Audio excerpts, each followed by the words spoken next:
Sagten ins Dritte Reich.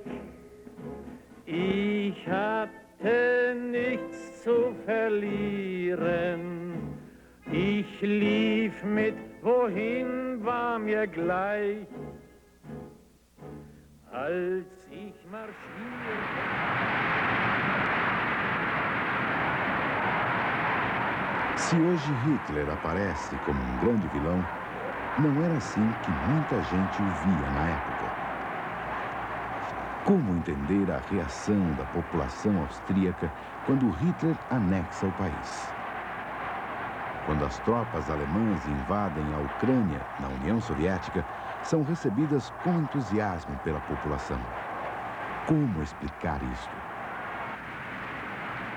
O mesmo acontece na França, invadida em 1940. Por quê? Voltando a um passado mais próximo, qual o significado da visita do presidente Reagan ao cemitério dos nazistas em 1985? E o que dizer dos grupos chamados neonazistas?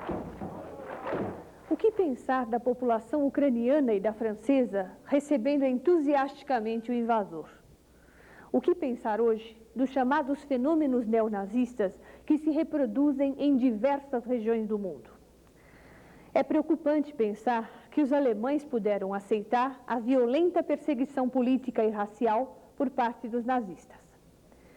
É preocupante pensar que eles puderam permitir a montagem de esquemas paramilitares como o das SA, que à margem da lei destruíram, mataram, pilharam, a ponto de banalizar a violência no imaginário da população.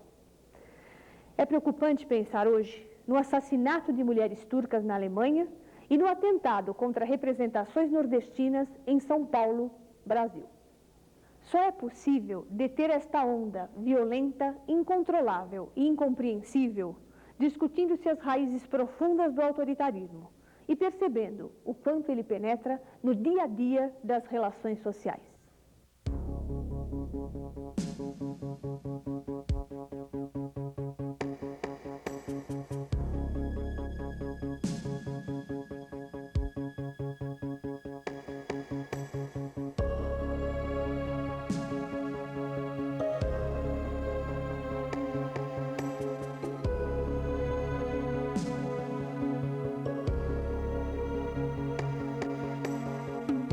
No próximo programa, a máquina de guerra de Hitler varre a Europa.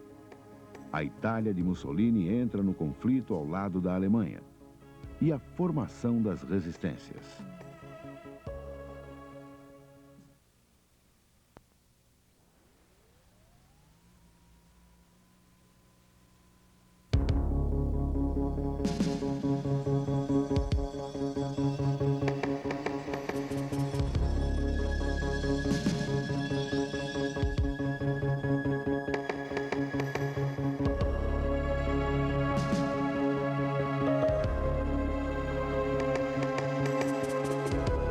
No final dos anos 30, a Alemanha nazista conhece sua fase de expansão. Em 1938, a Áustria é anexada. No mesmo ano, a Tchecoslováquia é invadida. Não há reação das potências europeias. Em 1939, Hitler já planeja a invasão da Polônia. No final de agosto, é forjado um ataque polonês à estação de rádio alemã de Gleiwitz, na fronteira com a Polônia. Comandado por agentes das SS nazistas, um grupo de homens vestidos com uniformes do exército polonês simula o ataque. Isto serve de pretexto para Hitler iniciar a invasão. Alegando represálias, as tropas alemãs invadem a Polônia. Mas, desta vez, há reação. Os acordos da Polônia com a Inglaterra e com a França impedem esses países de cruzar os braços. Inglaterra e França exigem que a Alemanha saia do território polonês. Os alemães não cedem. Começa a Segunda Guerra Mundial.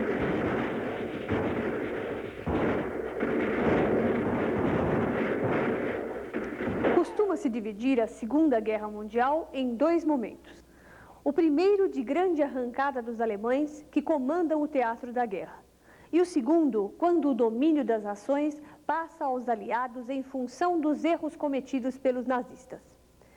Esta visão é problemática.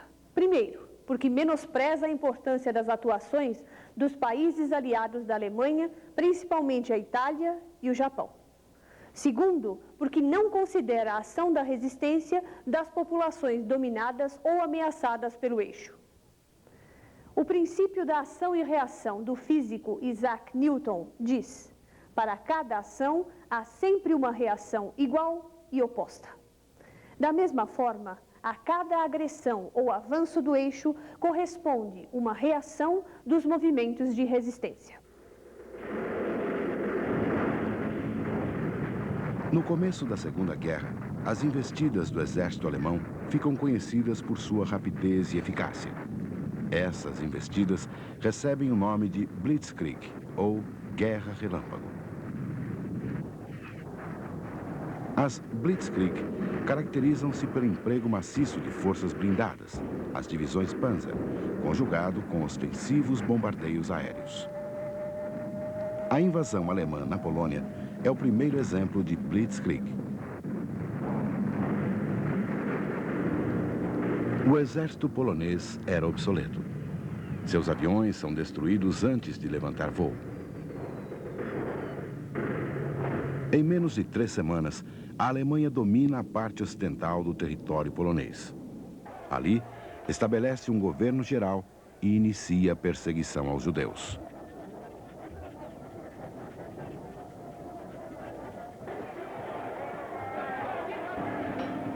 Durante a guerra, a Alemanha se abastece do minério de ferro da Suécia.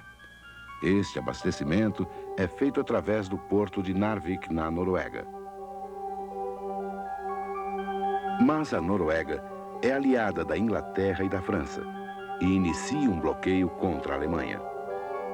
Em abril de 1940, a Alemanha ataca a Noruega e a Dinamarca. Hitler quer garantir o abastecimento do minério de ferro sueco e quer expandir suas bases costeiras para uma guerra naval contra a Inglaterra. A Dinamarca é ocupada sem combate. As forças da Noruega se rendem em junho. O rei norueguês, Håkon VII, se refugia em Londres e forma um governo no exílio.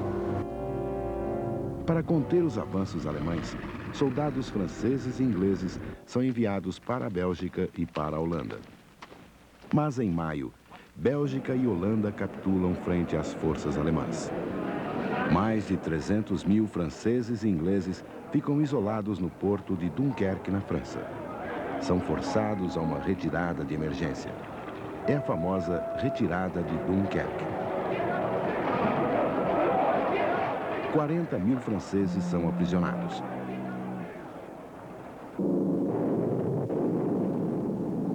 A conquista da França pelos alemães tem início em junho de 1940. Dias depois, Mussolini abandona a neutralidade e declara guerra à França. Tropas italianas unem forças aos alemães. Em pouco tempo, Paris é ocupada. A 22 de junho é assinado o armistício. A França fica dividida em 2 zonas. Uma ocupada militarmente, outra livre de soldados, mas subjugada politicamente. Em setembro de 1940, a Alemanha, a Itália e o Japão formam um pacto. É o conhecido Eixo Roma-Berlim-Tóquio. O eixo, inicialmente formado por Alemanha, Itália e Japão, recebeu a adesão de outros países. Se, em primeiro lugar, formam uma aliança defensiva, a partir de 1942 passam a uma aliança militar ofensiva. A expansão alemã muitas vezes se deu como auxílio aos seus aliados. As fracassadas invasões da Itália, na Grécia e no norte da África obrigam Hitler a vir em socorro de Mussolini. Por sua vez, os avanços do Japão na China, Indochina e Indonésia agravam as tensões com os Estados Unidos e provocam sua entrada na guerra. Desta forma, não se pode reduzir a ação do eixo à atuação da Alemanha, como ficou cristalizado no senso comum. Em 1940, Mussolini quer afirmar sua independência frente a Hitler. Os italianos atacam a Grécia a partir da Albânia, mas fracassam diante da contraofensiva grega apoiada por forças britânicas. A derrota de Mussolini põe em xeque o prestígio do eixo. Hitler resolve agir. Em abril de 41, os alemães começam a ofensiva contra a Grécia. Em um mês de batalha, os gregos capitulam e os ingleses são expulsos da Grécia e de Creta. O rei grego, Jorge II, forma um governo no exílio em Londres. Com a derrota da Grécia, os ingleses perdem seu último ponto de apoio no continente. Em abril, é também a vez da Iugoslávia. Tropas alemãs, italianas, húngaras e búlgaras invadem o território iugoslavo. Tomam Zagreb e Belgrado, a capital. O exército iugoslavo capitula na Bósnia. O rei Pedro II foge para Londres e constitui um governo no exílio.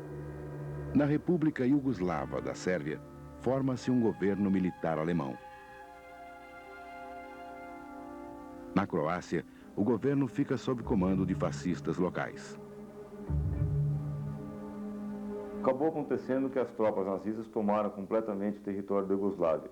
E a principal resistência aos nazistas foi feita por Josip Broz Tito, que era do Partido Comunista, e ele organizou toda uma estrutura para expulsar os nazistas da Iugoslávia. Com a derrota do nazismo em 1945, o Tito, com aquela estrutura que ele tinha, tomou o poder e governou até 1980. Ele impôs a ditadura do Partido Comunista, uma ditadura muito forte, que prevaleceu sobre as 6 repúblicas que compunham a Iugoslávia. Com essa ditadura, ele manteve a unidade territorial e a unidade do governo. Só que essa ditadura sufocou as tensões nacionalistas que haviam entre essas 6 repúblicas. O resultado é que, com a morte do Tito em 1980, essas tensões afloraram, vieram para a superfície e começaram a se tornar cada vez mais graves, até resultar na guerra civil na Bósnia, onde você tem uma população que é de 40% de muçulmanos, 30% de sérvios e 30% de croatas, e essa população, esses componentes da população, lutam entre si para ver quem é que vai assumir o maior controle territorial e o poder.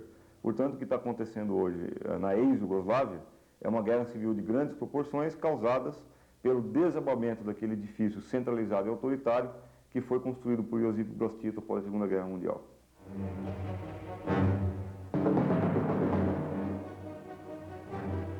Ainda em 1940, Mussolini ataca o norte da África.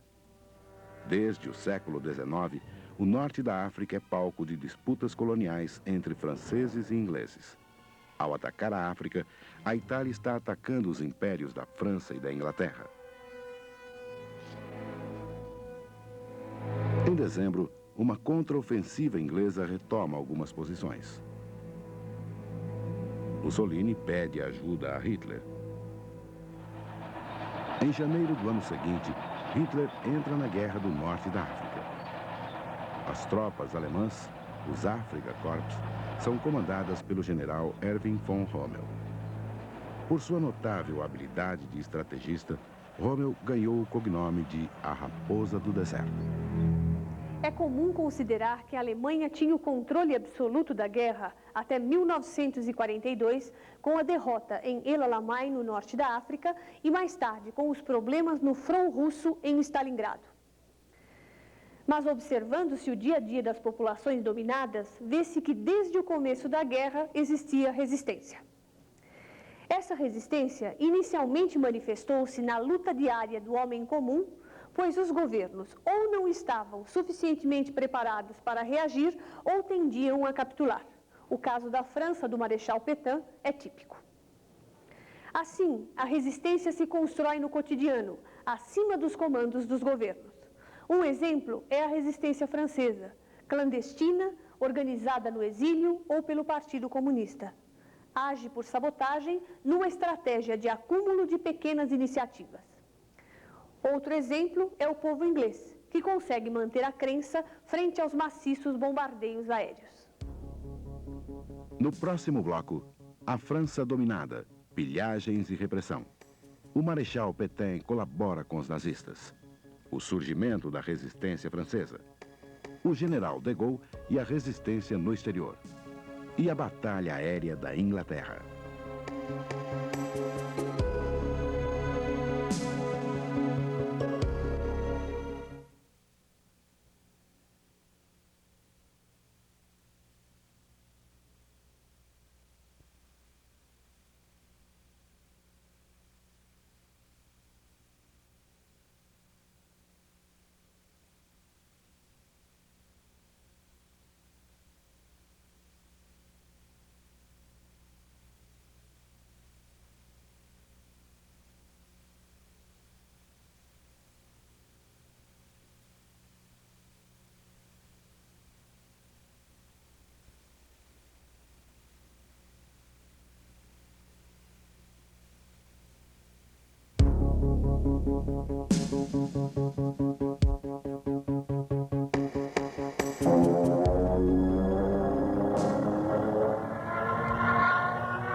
Em junho de 1940, o exército francês se rende aos alemães.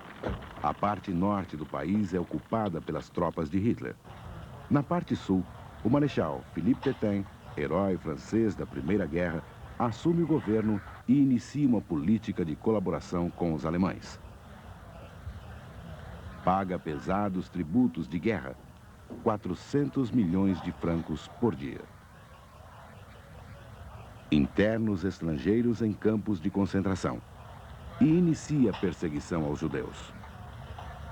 As manifestações contra o governo são imediatamente reprimidas. Na zona ocupada, os alemães realizam verdadeira pilhagem econômica e transformam prisioneiros em mão de obra escrava. Com o crescimento da oposição, aumentam as represálias. Em 1944, na cidade de Oradour-sur-Glane, homens são fuzilados e mulheres e crianças são queimadas vivas dentro de uma igreja.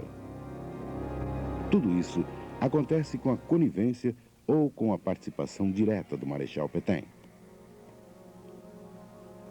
Quando crescem as reações a seu governo, Pétain diz: a autoridade do meu governo é discutida.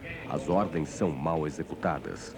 Um longo tempo será necessário para vencer a resistência de todos os adversários da nova ordem. Mas é preciso, desde agora, quebrar suas empresas, dizimando seus chefes. Como explicar que o herói francês da Primeira Guerra Mundial tenha virado um fantoche dos nazistas? E o que dizer do entusiasmo desses franceses recebendo as tropas alemãs no norte da França? Se o nazismo tem a condenação internacional depois da Segunda Guerra, como fica o colaboracionismo francês? Historiadores, psicólogos sociais, sociólogos, cientistas políticos procuram explicações para o colaboracionismo de parte da população francesa com o invasor nazista. Uma explicação possível é o autoritarismo social presente nas relações entre as pessoas e profundamente enraizado na sua mentalidade, costumes e tradições. Pode se traduzir na aceitação às propostas de governos autoritários. O filme La Combustion é um retrato incômodo do colaboracionismo. Ali, um jovem pertencente a uma família de poucos recursos não consegue ter dimensão clara do significado de seus atos. Ao colaboracionismo se opõe a resistência. Embora tenha sido dirigida no exílio por Charles de Gaulle desde 1940 e engrossada em 1941 pela entrada do Partido Comunista Francês, a atuação da resistência é mais importante fora destas esferas institucionais, em suas ações subterrâneas a cargo de pessoas quase sempre anônimas ao movimento. O nascimento da resistência na França se dá com o agrupamento dos que não aceitam o regime do Marechal Pétain e a colaboração com os alemães. No exterior, a resistência é liderada pelo general Charles de Gaulle, antigo subsecretário de Estado de Guerra. Em junho de 1940, em Londres, de Gaulle faz um apelo aos franceses pelo rádio. Eu, general de Gaulle, atualmente em Londres, convido todos os oficiais e soldados franceses, os engenheiros e os operários especializados das indústrias de armamento que se encontram em território britânico a se aliarem a mim. De Gaulle forma um pequeno exército francês que luta ao lado dos ingleses. Dentro da França, em 1941, já se faz sentir na população a reação contra a fome e a repressão do regime de Pétain e dos alemães. Mas, no início, essa resistência se encontra dividida em diversos grupos. Em 41, com a invasão da União Soviética pela Alemanha, o Partido Comunista Francês se engaja na resistência. Acostumados à clandestinidade, os militantes comunistas são hábeis em canalizar o descontentamento da população para a causa da resistência. O Partido Comunista traz um grande dinamismo para o movimento. Criaram-se entre os comunistas as organizações especiais. Eram grupos de 4 a 5 pessoas encarregadas de proteger os protestos populares nas empresas, de castigar os traidores da pátria, de castigar os agentes da repressão, porque Vichy, o governo de Pétain em Vichy, era mais inimigo dos resistentes franceses do que a própria Gestapo e do que a própria Alemanha. As mulheres cumpriam também vários tipos de funções, desde o transporte de armas, de munições, até a fabricação de documentos falsos, a escolta de militantes procurados para os maquis ou para outras regiões onde não eram conhecidos, faziam um trabalho de inteligência também, de informações, de localizar, por exemplo, traidores, de seguir, de conhecer os hábitos dele para que eles possam mais tarde ser justiçados, né? E as mulheres participavam também da luta armada, alguns também estavam nos maquis, né? E faziam, sobretudo, ligações entre os comandos, ligações entre maquis e cidade. A resistência armada tomava formas diferentes. Primeiro, as indústrias de guerra da França trabalhavam para a Alemanha. Então fazia-se a sabotagem das indústrias, fazia-se a ocupação das empresas e a destruição de suas máquinas. Ocupavam-se as empresas que eram guardadas, eram operações de força, e ao mesmo tempo se destruíam as suas máquinas. Os alemães levavam os mantimentos franceses, os armamentos franceses, os produtos franceses para as suas frentes de guerra. E, apesar de tudo isso, os transportes eram um ponto vulnerável e, portanto, a sabotagem dos transportes, o incêndio das grandes cisternas de combustível, o descarrilamento dos grandes comboios levando armas e munições e materiais e alimentos, o descarrilamento dos grandes comboios levando tropas de um lugar para outro, eram formas da resistência. Em meados de 1940, a maior parte da Europa está sob domínio do Terceiro Reich nazista. Neste momento, a Inglaterra é o único adversário dos alemães na Europa Ocidental ainda não invadido. Seu líder é Winston Churchill, eleito primeiro-ministro em substituição a Chamberlain. Jornalista, historiador, oficial da Marinha, deputado e ministro, Churchill se notabilizara por suas posturas polêmicas. Em 1936, acreditava que a Grã-Bretanha deveria ficar fora de uma guerra europeia. Mas em 1938, quando Hitler desrespeitou os acordos de Munique e invadiu a Tchecoslováquia, Churchill foi taxativo. Hitler tinha que ser detido.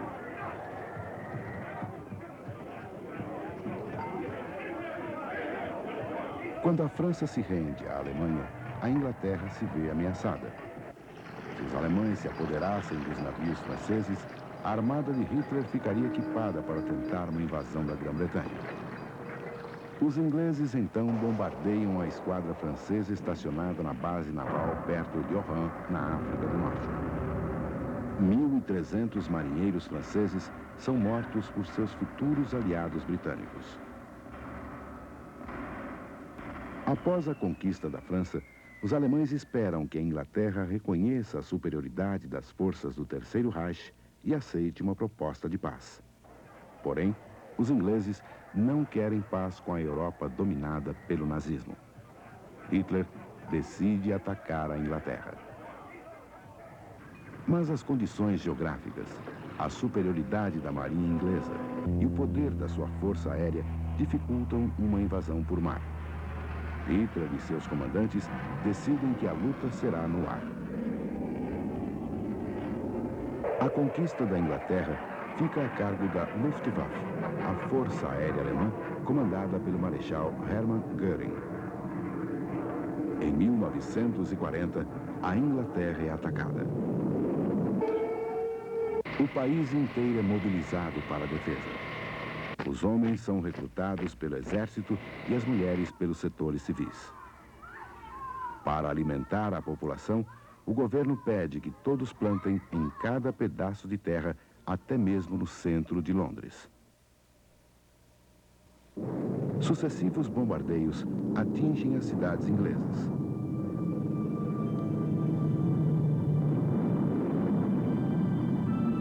Durante o mês de agosto, Londres é atingida por uma gigantesca chuva de fogo e aço. Os ataques ocorrem principalmente à noite. Pessoas incumbidas de combater os incêndios resgatam as vítimas. O rio Tâmisa é um espelho refletindo o inferno em que se tornou Londres.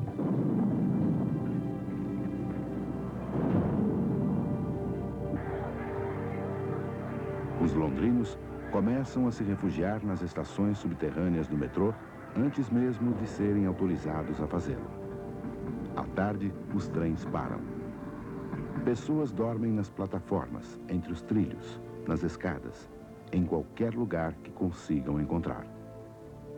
No auge desse tipo de ataque, cerca de 200.000 londrinos buscaram refúgio nas estações do metrô. Na cidade, as consequências: casas em ruínas, hospitais destruídos. O centro de Londres é atingido. É grande o número de mortos e feridos. Mas, depois dos ataques, as ruas se enchem novamente. Programas de rádio são transmitidos. Exibem-se inúmeros filmes para encorajar o povo britânico.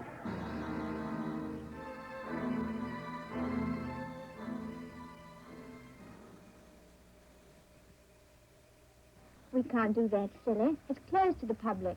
There's a dump of our new mine detectors there. Em outubro, Hitler desiste de invadir a Grã-Bretanha. Os ingleses não se renegam. A força aérea alemã captura mais de 1.700 aviões e não tem mais fôlego para continuar os ataques.